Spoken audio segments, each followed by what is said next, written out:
Hi there, this is John Wilkinson again from History Made Easier. I've done a presentation explaining why, for America, the Vietnam War should be seen as a limited war.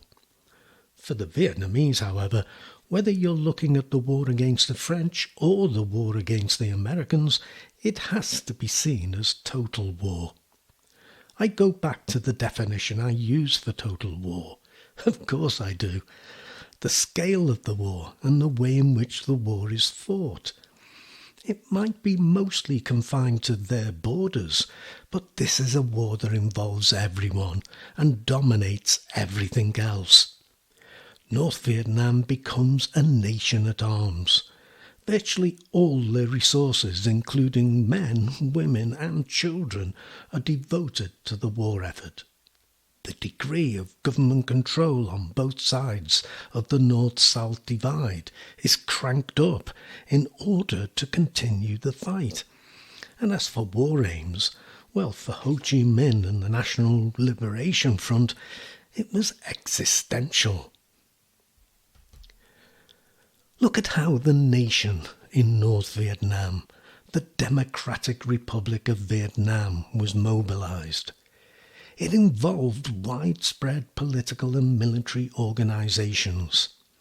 The entire population was mobilized for building socialism in the north, which meant collectivization, and providing the supplies needed for the war in the south.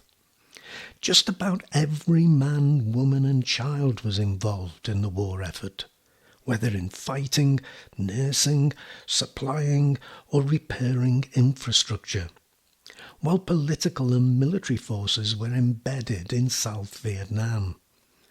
This was achieved through intensive indoctrination and a system of mass organizations under the guidance of the Communist Party. The economy was centrally planned to support the war. The government used media censorship and authoritarian control to manage public opinion and maintain high morale despite staggering casualties. This included highly dedicated military and guerrilla forces and the mobilization of the population and the economy to support the war effort over a period that stretched back to 1941, when the Viet Minh were fighting the Japanese, and 1946, when they started fighting the French. The Americans were just the last in line. But the Americans were the most powerful imperial power they had faced, and to fight them in 1966, they extended the age for military service to 16 to 45. Women were active in a variety of roles, making a significant impact as the war had a significant impact on them.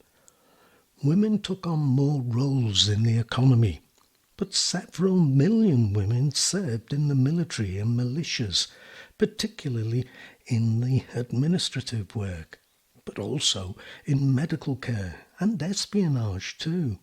They worked on the Ho Chi Minh Trail and even fought in direct combat. And as a consequence, Vietnam saw an increase in women's rights. The impact on the civilian population of the DRV was devastating. In response to American bombing campaigns, Hanoi made extensive preparations, including building underground bomb shelters. This minimized the intended psychological impact of the bombings and helped rally people against the foreign enemy. Still, civilian casualties in the north had been estimated as between 65,000 and 200,000, though the Vietnamese government puts it much higher. The Ho Chi Minh Trail was the main artery for supplies to the south, with hundreds of thousands of soldiers and 80% of the weapons and ammunition sent down it. Youth volunteers and shock brigades of around 50,000 women worked constantly to keep supply routes open and repair bomb damage from American air raids. It evolved from a simple footpath to a complex system with hidden bases, hospitals and storage facilities, and even pipelines for fuel. And when at first foot and bicycle was the main means of transport, it moved on to trucks supplied by China and Russia. Villages in South Vietnam provided crucial support to the Viet Cong by offering food, shelter, hiding places, intelligence, recruits, and essential labour. They supplied the Viet Cong with information about American troop movements, and knowing the local terrain so well, they helped them to plan ambushes and avoid large-scale confrontations. Peasants helped build and maintain the extensive tunnel systems and the booby traps that were vital to the Viet Cong's guerrilla warfare tactics. These tunnel systems included hospitals, living quarters and supply routes. The Viet Cong often lived among the local population. The dual life of many villagers, farmers by day, Viet Cong by night, provided natural camouflage. This made the American search and destroy operations difficult and often ineffective, as soldiers struggled to identify the enemy among innocent people, though it did also justify killing peasant villagers. As for casualties, the estimates vary wildly. Understandably, I think, for a war and a society of this nature. The key thing, though, is that for a population of around 37 million in 1965, they were significant. The highest overall figure I've come across is 3.8 million. At the lower end, 1.1 million. And I provide figures breaking the death toll down, as well as figures for neighbouring Laos and Cambodia, which, remember, were neutral.